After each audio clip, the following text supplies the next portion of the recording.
आप सब लोग संडे के दिन समय निकाल के आए हो ना, ये पक्की बात है। ये समय है ना, आपको याद रहेगा, क्योंकि ये समय आपके लिए बहुत बड़ा चेंज लेकर आएगा।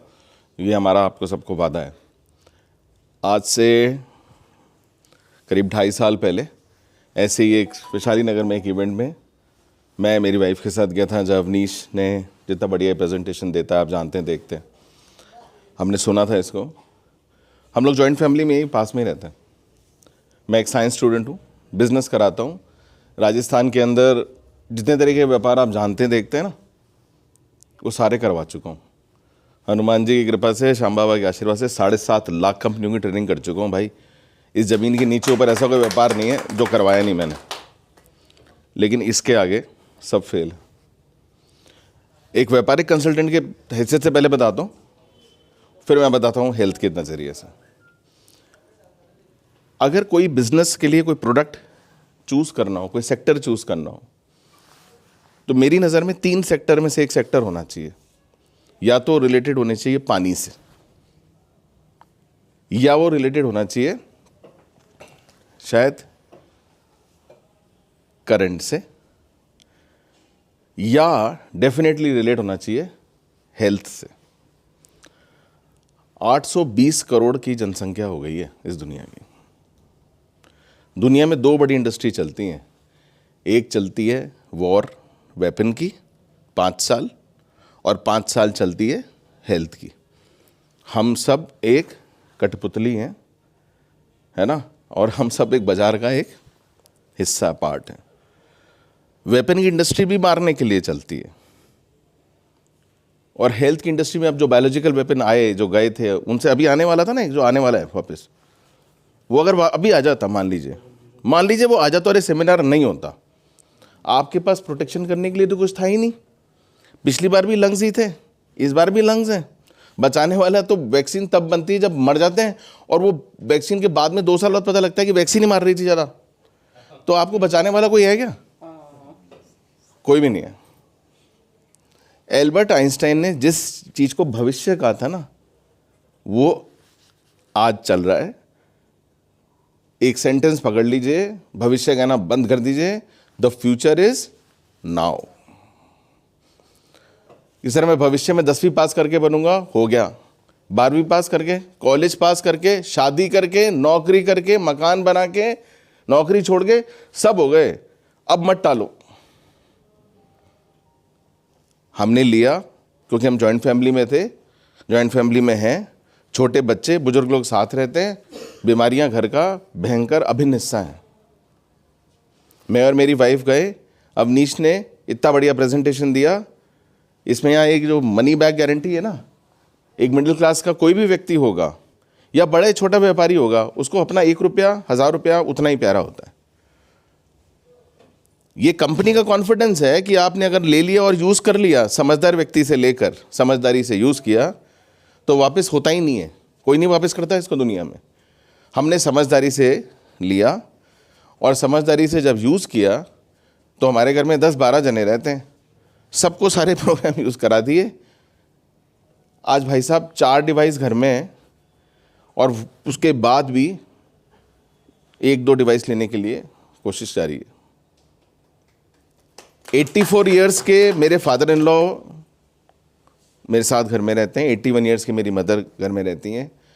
10 साल की मेरी डॉटर है, वो भी यूज़ करती है अपनी पढ़ाई के लिए, कंसंट्रेशन के लिए। एक 84 साल का व्यक्ति यूज़ करता है, क्योंकि वो मरते मरते बचा था।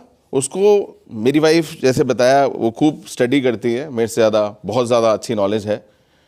अभी रिसेंट एक एग्जाम्पल देता हूँ आपको, 2 दिन 3 दिन पुराना। मेरे फादर इन लॉ के बार बार पैर में इसमें सूजन आ जाती है, तो ऐसा लगता है ना पानी भर गया, और कभी पेट भी मोटा हो जाता है, और कफ। अब अपन ये सिम्टम लेकर किसी डॉक्टर के पास जाएंगे, तो वो कफ की, लंग्स की दवा देगा, और ये पानी वानी की बात होगा तो किडनी की बात हो जाएगी। कॉमन सेंस वाला भी डॉक्टर भी ये करेगा। अब आर्टिफिशियल इंटेलिजेंस अपने बोलते हैं ना, एआई, एक बार इस डिवाइस को लेके देखो, ये एआई है क्या। इसकी एआई की रेजोनेंस ने बताया कि समस्या हार्ट में, मतलब वो प्रोग्राम डिवाइस सजेस्ट करती है 30 सेकंड में कि क्या लो, कारण और निवारण 30 सेकंड में एक साथ। कोई नहीं बता सकता ना, ये बताती है। अब आप सोचो यार, बंदा खांसे जा रहा है, उसके बलगम आ रहा है, उसका पैर सूज रहा है, तो थोड़े दिन उन्होंने डायोटर ली, फिर बोला मेरे को डायोटर नहीं लेनी, कुछ और देखो हीली में। उन्हें कॉन्फिडेंस था। हीली में हमने स्कैन किया तो हीली हार्ट का प्रोग्राम बता रहा है, हार्ट का प्रोग्राम उसकी आर्टिफिशियल इंटेलिजेंस बता रही है, और हमने लेना चालू किया। जब पढ़ा, आप भी आज शाम को पढ़िएगा, कि जब हार्ट का फंक्शन 84 साल की उम्र में कम होता है तो उस वजह से प्रॉपर ऑक्सीजन लंग्स तक नहीं पहुंचता, तो लंग दिक्कत देने लगते हैं, पैरों तक यहाँ तक नहीं पहुंचता तो उन पे पानी भरने लगता है। हार्ट के प्रोग्राम से हार्ट ठीक हुआ, उससे कफ बंद हो गया, सूजन खत्म हो गई, पानी अपने आप चला गया। कौन बता रहा है? Artificial intelligence. ये एआई है ना, इसको यूज करो। अब जो हेल्थ का जो सिस्टम्स या जो आज साइंस आ गई, वो कहती है कि जैसे आप अपने मोबाइल फ़ोन को रोजाना चार्ज करते हो ना, ऐसे इसको भी कर लो। मशीन ये है पास में, 100 साल क्या ये बॉडी है, 100 साल प्लस की बॉडी है, एक किडनी से भी आदमी जी जाता है पूरा। हम सब इन सब चीज़ों को चार्ज कर सकते हैं, बताने वाला डिवाइस आपके पास है। 2022 जून में हमने लिया, वापस नहीं किया और उसको यूज़ करते रहे। मैं कुछ बड़े हॉस्पिटल्स की भी कंसल्टेंसी करता हूँ। नवंबर में नोबेल पुरस्कार की घोषणा हुई, और नोबेल पुरस्कार किसको मिला साहब? एक साइंस की भाषा बोल रहा हूँ, जो अभी दिनेश जी ने बोली, जो अवनीश ने बोली। नोबेल पुरस्कार मिला क्वांटम एंटेंगलमेंट इन बायोफिजिक्स। तगड़ी साइंस है, तगड़ी अंग्रेजी है। इसको देखना आप कितना हिंदी रूपांतरण है इसका। हम लोग साइंस स्टूडेंट हैं, इस डिवाइस को यूज़ कर रहे थे, हमें क्वांटम भी पता था, सब कुछ पता था। मेरे पास एक जने का फ़ोन आया बॉम्बे से, बोले साहब ये जो नोबेल पुरस्कार मिला है ना, इसके बारे में आप बता सकते हो क्या? मैंने कहा नहीं जी। मैंने कहा आपको किसने नंबर दिया? बोले नहीं, वो आप जो डिवाइस यूज़ कर सकते हो उसके बारे में कुछ बता सकते हो क्या? मैंने कहा हाँ जी। तो सर वो डिवाइस और इस साइंस में रिलेशन जो है वो बता सकते हो क्या? मैंने कहा मैं कोशिश करता हूँ, आप चुपचाप सुनिएगा। मैंने उसको बताया, उसने मेरे को थोड़ा सा सुना, बोला यार आप तो पास हो गए। मैंने मतलब? बोला सर क्या है, एक छोटा सा कल एक आपको जूम कॉल में बोलना है, 10 एक्सपर्ट्स होंगे, 10 साइंटिस्ट हैं, और वो अपनी अपनी चीज़ पे रिसर्च कर रहे थे, क्योंकि कोरोना के बाद की बात थी। तो वो ये जानना चाहते हैं ये कौन सी साइंस है जिसको नोबेल पुरस्कार मिला है। मैंने कहा मैं कोशिश कर लूँगा। उन्होंने कहा कि ब्रदर एक बात ध्यान रखना, वो सब वैज्ञानिक हैं, और वैज्ञानिक जिस चीज़ पे शोध कर रहे होते हैं ना, उसी को बढ़िया मानते हैं, बाकी किसी की सुनते नहीं है। तो वो आपको टोकेंगे भी, रोकेंगे भी, और आपके साथ हो सकता है किसी और तरीके से भी बात करें, वो आपको संभालना होगा। मैंने कहा ठीक है। नेक्स्ट डे जो टाइम डिसाइड हुआ, मैं घर में ही था, मैं वाइफ साथ ही बैठे थे, मैं स्पीकर फ़ोन पे लेके बिना प्रिपरेशन के, मैं बोलने की एक हैबिट भी है, तो मैंने ऐसे ही बोलना शुरू कर दिया कि साहब ये एक जर्मन डिवाइस है और इसके बारे में ये है बात। उन्होंने मेरे को 30 सेकंड सुन के बोला आप बिल्कुल चुप हो जाओ, आपको सुनना नेशनल वेस्टेज है, राष्ट्र का नुकसान है, क्योंकि बड़े बड़े वैज्ञानिक सुन रहे थे, बिल्कुल आप बात मत करो। तो मैंने कहा सर मेरे को एक छोटा सा बात बताइए कि क्या आप 72 साल की उम्र का था, वो सबसे बड़ा साइंटिस्ट था। मैंने कहा आप मुझे बताइए सर, 72 साल की उम्र तक आते आते क्या आपने आशीर्वाद दिए और लिए हैं क्या? तो बंदा हंसने लगा, बोला यार जिस आदमी को साइंस समझाने के लिए बुलाया था वो पर्सनल क्वेश्चन पूछ रहा है। मैंने नहीं सर, ये साइंस का प्रश्न है। बोला मतलब? मैंने कहा सर मैं वापस से बोल रहा हूँ, आपने किसी के चरण स्पर्श करे तो क्या आपने उससे कुछ लिया? किसी ने आपको हाथ उठा के कहा बेटा जीता रहे, तो क्या उसने आपको कुछ दिया? साइंस में उत्तर दीजिए। साइंस के लोग थे, उन्होंने कहा बिल्कुल, तरंगे, वेव्स, फ्रीक्वेंसी दी, फ्रीक्वेंसी ली। मैंने कहा दूसरा प्रश्न ये है, गाँव में, देहात में, पहाड़ों में, हमारे घर में बुजुर्ग लोग, अनपढ़ लोग भी कहते हैं, कोई बाहर आता है, कोई तबीयत खराब हो जाती है, बाहर से घर आता है, बोले बेटे तेरे नज़र लग गई, तो नमक से मिर्ची से कर करा के नज़र उतारते हैं। तो मेरा प्रश्न ये है कि नज़र चढ़ती भी है क्या, और नज़र उतरती भी है क्या, और नज़र विज्ञान है या कोई अंधविश्वास है? उन्होंने कहा बिल्कुल ये साइंस है, वो नेगेटिव फ्रीक्वेंसी है जिसको आप काटते हो। उन्होंने उसी वक्त उन 10 जनों को बोला कि ये उसी चीज़ को समझा रहा है जिसको समझाने के लिए बुलाया था, बट इसका तरीका अलग है। मैंने उनसे बोला सर हमारे बाबा जी फ़ोन पे झाड़ा लगाते हैं, बंदा दुबई है, अमेरिका है, झाड़ा लगता है फ़ोन पे। मंदिर, मस्जिद, गुरुद्वारों में, दरगाह में मोरपंख से लोग झाड़ा लगाते हैं, डेली लगवाते हैं। झाड़ा लगता है, झाड़ा कुछ है या झाड़ा भी कोई अंधविश्वास को बेवकूफ़ बनाने की कला है? बोला अगेन, झाड़ा भी वही फ्रीक्वेंसी है, कोई मंत्र बोलकर ही उस पर काम हो रहा है। मैंने कहा सर लास्ट प्रश्न है कि कोई व्यक्ति, एक परिवार तमिलनाडु में है, उनके घर पे एक बच्चा जन्मा, परिवार का एक व्यक्ति ऑस्ट्रेलिया में है, दूसरा न्यूजीलैंड में है, तीसरा फ्रांस में है, चौथा आगरा में है, पांचवा जयपुर में है, छठा दिल्ली में, सातवां वाराणसी में। बच्चा जन्मा तमिलनाडु में, ये 7 बंदे देश के, दुनिया के अलग अलग कोनों में बैठे हुए सूतक लगा देते हैं। ये सूतक क्या भला है? वो हिंदुस्तानी आदमी के सामने बैठे होगे ना, उसकी घर की वही चीज़ पकड़ो, वही समझाओ जो हमारे घर में एक्चुअली है। प्रोडक्ट अभी बना है, चीज़ पहले से ही मौजूद है। मैंने कहा सूतक क्या है? इन 7 आदमियों ने सूतक लगा दिया। उन्होंने कहा भाई सूतक में कुछ तो रिलेशन फ्रीक्वेंसी का है, बाकी नहीं आता, वो तुम बता दो। तो मैंने कहा वो सब जो जुड़े हुए थे ना, उनकी क्या बायो एनर्जेटिक फील्ड जुड़ी हुई थी। बायो एनर्जेटिक फील्ड मतलब पता है क्या है? हमारी प्राण वायु। मैं जीवित हूं, मेरे में प्राण वायु है। प्राण की इंग्लिश होती है बायो एनर्जेटिक फील्ड। मेरी प्राणवायु आपकी प्राणवायु से रिलेटेड थी, क्योंकि मेरे घर में आप या मैं आपके घर में जन्मा था, इसलिए डेथ या बर्थ होते वक्त वो समय हम एक दूसरे से क्या है, जुड़े रहते हैं। जुड़े रहने की अंग्रेजी है एंटेंगलमेंट। नोबेल पुरस्कार किसको मिला था? क्वांटम साइंस, एंटेंगलमेंट, क्योंकि जुड़े हुए हैं। इन बायोफिजिक्स, बायोलॉजी का क्षेत्र है विज्ञान, क्योंकि शरीर से रिलेटेड है, और भौतिक विज्ञान मतलब फिजिक्स का चैप्टर है ये। बहुत सिंपल सी बात है।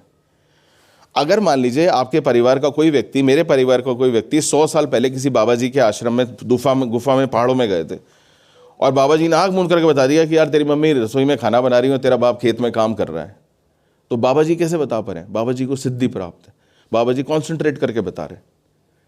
100 साल बाद अब आपने एक मोबाइल फ़ोन खरीद लिया, अब आप फ़ोन वीडियो कॉल करते हो, देखते हो मम्मी रसोई में खाना ठीक से बना रही है नहीं बना रही, पापा खेत में काम कर रहे हैं नहीं कर रहे हैं। क्या आप बाबा जी बने? आपने कोई सिद्धि प्राप्त करी? आपने कोई तपस्या करी क्या? नहीं। क्या किया आपने? You have taken a technologically advance product, जो अभी दिनेश सर बता रहे थे। आपने एक बढ़िया सी मशीन खरीद ली, सोफिस्टिकेटेड, जिस मशीन के द्वारा ये सब काम बटन दबाते हो रहा है। सिमिलरली, जैसे आप रेकी सुना है ना आपने, स्पर्श चिकित्सा, उसमें एक काम तो हाथ लगा के होता है, उसमें एक डिस्टेंस हीलिंग होती है। बंदा अमेरिका में फुटबॉल मैच देखता है, आप उसकी फोटो को यहाँ हील करते हो, और उसका घुटने का दर्द, कमर का दर्द वहाँ ठीक होता है। डिस्टेंस हीलिंग प्रिंसिपल क्या है पता नहीं। प्राणिक हीलिंग, वेंटिलेटर से आदमी को कॉन्सेंट्रेट करके ले आते हैं कि साहब मैं बंदा यहाँ हूँ, वो अस्पताल में, मैं कॉन्सेंट्रेट करूँगा उसको ले आऊँगा, कॉन्सेंट्रेट करने वाले की ताकत से वो लेकर भी आता है। डिस्टेंस हीलिंग प्रिंसिपल क्या है पता नहीं। प्रिंसिपल क्या है? Quantum entanglement. मशीन कौन सी? बटन दबा के ले लो। 9 साल की बेटी भी ले रही है और 84 साल के फादर इन लॉ भी ले रहे हैं भाई साहब। साइंस बड़ी बड़ी है बताने समझाने को, काम सिर्फ 1 बटन 2 बटन में ही हो रहा है। जिस फ्यूचर को कहा गया था वो फ्यूचर अभी चल रहा है। ये प्रोडक्ट हेल्थ से रिलेटेड है, और दिनेश सर ने कितना बढ़िया बताया कि जैसे मैं कंसल्टेंट की भाषा में बोलूं कि यार भाई ऐसा प्रोडक्ट पकड़ ले जिसका बनाने वाला एक हो, उस प्रोडक्ट में क्वालिफाई होता है, हाँ जी, लेने वाले सब, हाँ जी, कंपनी अच्छा सपोर्ट करती है, बैठे हेड्स, हाँ जी, इस शहर में स्कोप है क्या?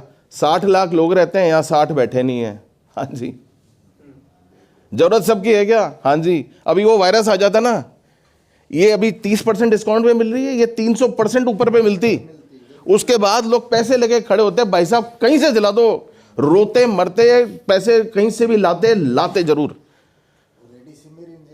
वो रेडिसिमर इंजेक्शन छोड़िए सर, वो जो मशीन थी ना ऑक्सीजन वाली, वो 12,000 की, वो 10-10 लाख की तो यहाँ पे हमारे लोग खरीद रहे थे। कहाँ से लाओगे अगर नया बायोलॉजिकल वेपन आ गया तो? कौन बचाएगा? वैक्सीन मरने के बाद बनेगी, और उसको लगाने का जब मर जाओगे तो पता लगेगा यार ये गलत लगा ली थी। मतलब मामला क्या है, आपने अगर जागरूक होकर खुद को नहीं बचाया और परिवार को नहीं बचाया ना, कोई नहीं आने वाला, कोई भी नहीं आएगा। और जो आने वाले थे ना वो आके सामने खड़े हुए हैं। मैं मेरी वाइफ को धन्यवाद देता हूं, अवनीश को धन्यवाद देता हूं, सबसे पहले इस व्यक्ति को देता हूं कि कहीं कहते हैं ना किसी एक व्यक्ति ने तो सोचा होगा, कभी एक दिनेश मिश्रा ने सोचा कि भाई मैं लाऊं फिर मैं घर में बताऊं। ये तो बंदा मैथ्स का प्रोफेसर है, इनके पढ़ाए तो लड़के आईटीएंस बन रहे हैं, इनको क्या जरूरत है। लेकिन फिर भी आए और लाते गए हम तक पहुंचे। यार हमारा घर में मेरी मदर को सुबह सुबह मेरी वाइफ ने चाय दी, मेरी मम्मी का हाथ कांप रहा था, पूरी चल गई। मेरे मामा डॉक्टर, भाई डॉक्टर, सब डॉक्टर हैं। मम्मी ने कहा बोला किसी को मत बताना, अस्पताल नहीं जाऊंगी, हिली लेके आ भाग के। मेरी मम्मी के बारे में बात कर रहा हूं। तीसरे दिन वो फफोले होते ना, वो फोड़ दिए। छठे दिन बोली कि अब मामा को अब बता। अगर अस्पताल जाते ना 2 महीने के लिए वो लेटी रहती और ठीक तो खुद होती। वो जो खुद ठीक होने की प्रक्रिया है ना, उसका एक प्रोग्राम है इस मेरी जनरेशन का कि आपका शरीर अगर 84 साल का तो धीरे धीरे ठीक होगा ना। ये वो ठीक के अंदर रोल्स रॉयस का इंजन लगा देती है, क्योंकि इसको पता है कि कहां से क्या क्या करना है। मेरे फादर इन लॉ आईसीयू में चले गए थे, रिपोर्ट बता दूंगा आपको, बिल्कुल डेथ थी ऑलमोस्ट। इसमें एक प्रोग्राम है 4 घंटे का, पूरी बॉडी को ठीक करता है। ये मेरी वाइफ ने उसको उस स्टेज पे ले आई 35 दिन में। कोई व्यक्ति आज 16 महीने से कोई दवा नहीं खाता और अभी वापस दवा खाने की नौबत आई तो बोला कि यार वापस कर, हीली में कुछ है। और हीली ने बोला कि यार दिक्कत हार्ट में है, हार्ट का प्रोग्राम लो। मैं आपको एक बात बताता हूँ, मेरे बहुत सारे दोस्त डॉक्टर हैं। जब वो हम लोग उनके कॉलेज में उनको मैच खिलाने ले आते थे, मैं हॉस्टल में, मैं अभी बैठ बैठे सोच रहा था, जब दिनेश जी एक बहुत अच्छी बात कर रहे थे, तो मैं कई बार उन दोस्तों को कहता था यार, उनका जैसे कल पेपर है तो कहता था यार मैं ये 3 क्वेश्चन छोड़ रहा हूँ, कोई मैं 8 क्वेश्चन छोड़ रहा हूँ। तो हम लोग मजाक में कहते थे तू कौन से क्वेश्चन छोड़ रहा है ना, वो तो याद रखियो कि तेरे कौन से दोस्त ने उसको प्रिपेयर किया था, क्योंकि कल उस बीमारी का मरीज तेरे पास आया तो तुझे पता लगेगा कि किस डॉक्टर को रेफर करना है। ठीक है ना, यही है पढ़ाई। इस मशीन में सारे डॉक्टर हैं, सारी दवाएं और सारी स्कैनिंग मशीन है। अगर जिंदा रहना चाहते हैं और जिंदा परिवार को रखना चाहते हैं, नहीं चाहते कोई अज्ञात बीमारी जो दिखे नहीं वो मार दे, तो अपने को बचाने के लिए अपन कुछ भी करते हैं ना, तो चलो और सब छोड़ दो अपने को बचाने के लिए। इसको जान लो, इसको पहचान लो, इसको खरीद लो और इसका इस्तेमाल कर लो। बस जब खुद का शरीर बोलने लग जाएगा ना, और जब 80 साल का, 60 साल का, 10 साल का, 20 साल का, 30 साल का व्यक्ति, महिला, सब तरह की बीमारियां, सब तरह की चीजों का इसमें प्रोग्राम ऑलरेडी बना हुआ है। 57 देश जो है ना, उनके नाम आप सब जानते हैं और वो साइंस में, टेक्नोलॉजी में हमसे ऊपर हैं और 5 साल से यूज कर रहे हैं। अगर कहीं कुछ चीज होती ना, प्रश्न या कुछ होता, तो प्रश्न पहले लग चुका होता। ये इवेंट आज होता नहीं, साफ बता रहा हूं मैं आपको। हमसे, आपसे कई कई कई बुद्धिजीवी ऑलरेडी 5 साल में ऑलरेडी लाखों करोड़ों लोग टेस्ट कर चुके हैं, तभी सारे सर्टिफिकेट लेके बैठे हैं और धड़ल्ले से चल रही बात। एम्स के अंदर भी इसका खोल दिया, सरकार ने भी इसका खोल दिया। 57 देश में, जापान भी है, कोरिया भी है, इंग्लैंड, फ्रांस, अमेरिका, कनाडा, जितने टॉप टॉप टॉप जानते हैं ना, वो सारे इन्होंने ऊपर के 57 पकड़े हैं। इसमें युगांडा नहीं है, बता दूं मैं आपको, जाम्बिया भी नहीं, कहीं आप सोचो कि वो वाले हैं क्या। सारे ऊपर वाले हैं, है ना। और उसके बाद भी जैसे दिनेश जी ने कहा, अगर 155 करोड़ के लोग देश में, अगर मात्र 20-22 हजार लोगों के पास है, आप जिसके पास लेके जाओगे वो नहीं जानता इसको। पूरा मौका आपके पास है खुद को बचाने का और अपने सामने वाले लोगों को बचाने का भी। मैं ना तो बेचने के लिए कह रहा हूं, ना मैं खरीदने के लिए कह रहा हूं, मैं जिंदा रहने के लिए कह रहा हूं। ठीक है, जय हिंद।